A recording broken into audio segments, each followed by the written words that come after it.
And welcome to our latest instalment of Captive Review TV. My name is Nick Morgan, and I am once again joined by Ronny Reppe, CEO of Noria Software. Welcome once again, Ronny. Thank you, Nick. This is the last in a series that Ronny and I have been doing, looking at data and digital transformation. And we've looked at some of the real pain points that digitalization can cause, or lack of digitalization can cause people.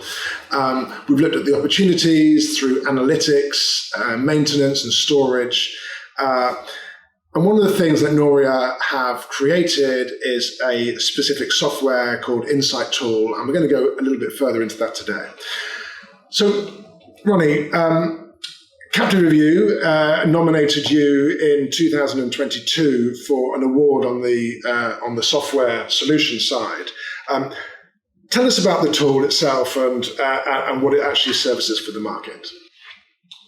First of all, the tool is an analytics tool where you can see the end-to-end analytics of your business. I'm personally a strong believer in dashboards. I think everybody should have live dashboards that provide them information about their job. And for me, as I'm managing a company, I need kind of steering information with live data about the economics, about the running business. When we move in that type of thinking into analytics, we need to find a stakeholder analysis.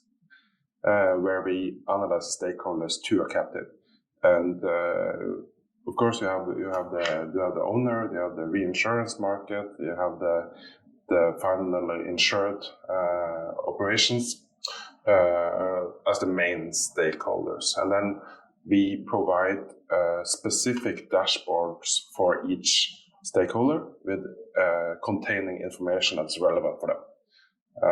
So that's how we moved on. So we started with understanding the captive and then making dashboard in a modern analytics tool for each stakeholder. And then we also, of course, need to structure the data in a way that is relevant and standard for a captive. So basically, we've made a platform for analytics that can be used by several different captives. Brilliant. In terms of getting this set up, and I know we've sort of touched on this a little bit in the past, but what's the process of onboarding a client and getting effective use from the dashboards that's created of the data? First of all, we need to start with their data. Where is it stored? Where is it available? How can we structure it? And if that is already done, we can kind of plug and play our tool up on top of the captive's data. And if there are other type of needs for the stakeholders of this specific captive, we need to maybe do some changes to some of the dashboards to provide a more specific experience for this type of captive. But we have all the tools in place to get a good start and have a lot quicker implementation of an analytics tool than starting from scratch. Yeah, great. How do you review the success and the performance of the platform? Do you have regular updates to see if it's delivering value to clients, or is this just an ongoing process? Well, I think one of the things when it comes to analytics, we need people in the captives are really interested in understanding the data and using the data and working with the data. And the more engaged our captive customers is, the more successful it is. So it's not a tool that can be just delivered and stay there. It needs you need to dig in and understand. So when we get specific examples of analytics that's happened when it comes to, for example, claims prevention, where they made corrective measures to reduce future claims, and they found kind of the source of that into the data, and that's a success story for us. When it comes to measuring success, I think it's a lot up to the captive themselves to be that engaged into the tool and understanding it, capturing and making analysis that makes it successful. Because it's just a tool and it doesn't do any more magic than providing that insight to the captive that needs to work to themselves. So. I think one of the things you should probably be very pleased about is we actually hosted a webinar with you, I think in early 2021, when we were all sat in our homes, and your client Heineken joined you on that. And I think as soon as you have a client, and the captive world is notoriously not very open necessarily about wanting to sing about what it does, but the fact that they joined you and were talking about how it has genuinely transformed their performance, their business, and we're very happy to fly that flag, I think was a brilliant sight. When it comes to, there is always a question about who owns the data. Often there's a broker, there's an insured, there's the insurer, and possibly the reinsurer as well. There's a lot of parties. In terms of getting it integrated and who owns the data, where does it all fit in? I think you need to start with your data strategy as a captive, because I think once you start outsourcing part of running the captive, you give away the control of the data, and you don't provide the requirements that I need to access this and I own the data.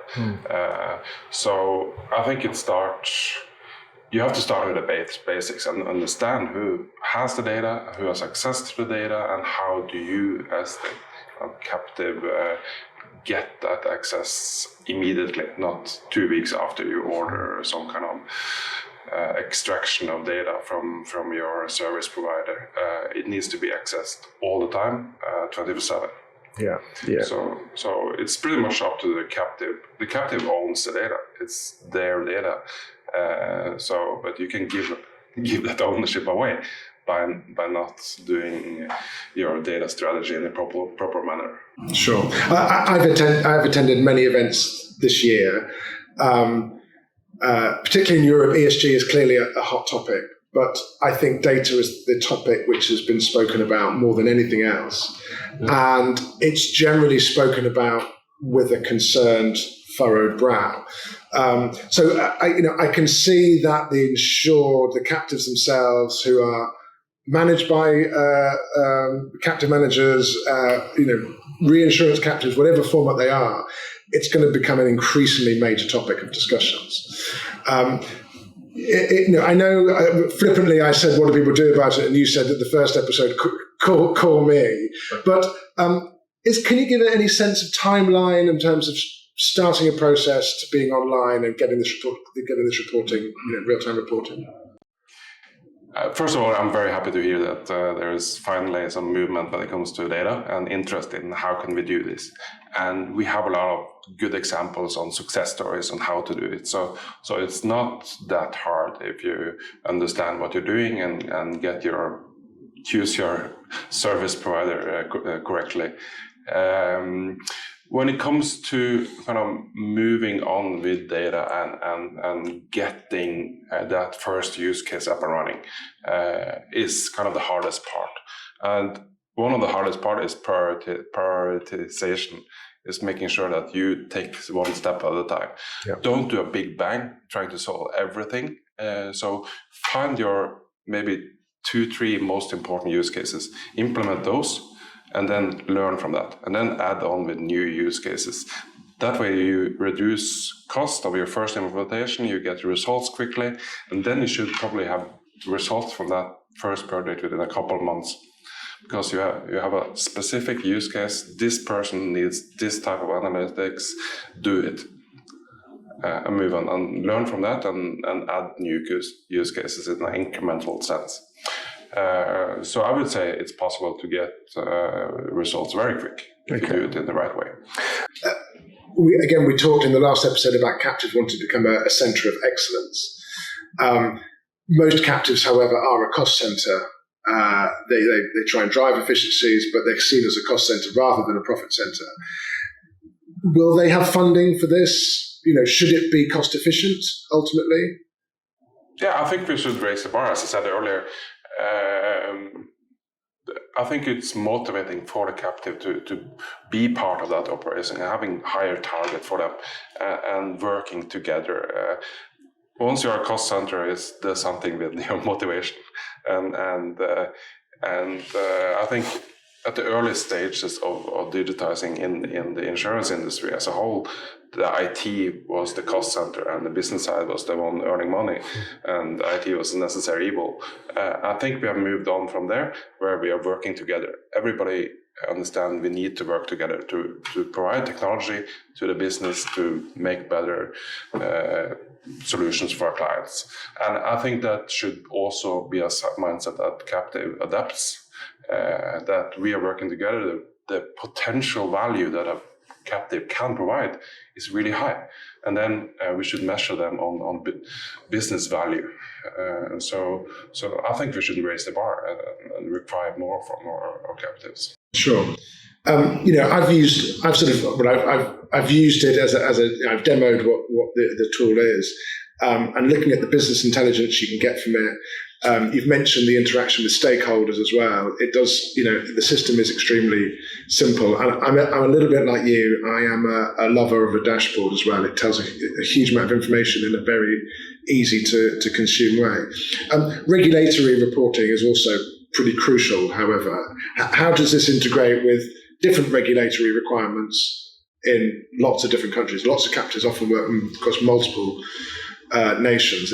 Can you integrate it simply that way? Yeah, of course.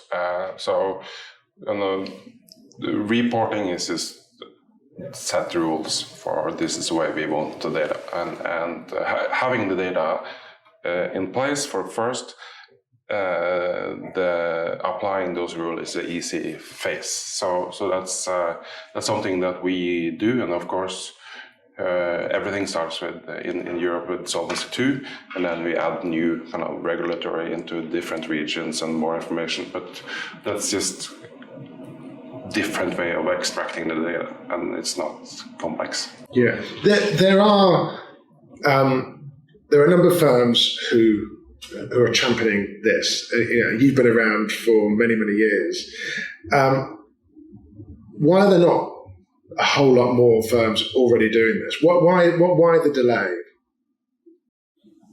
It's a good question. I think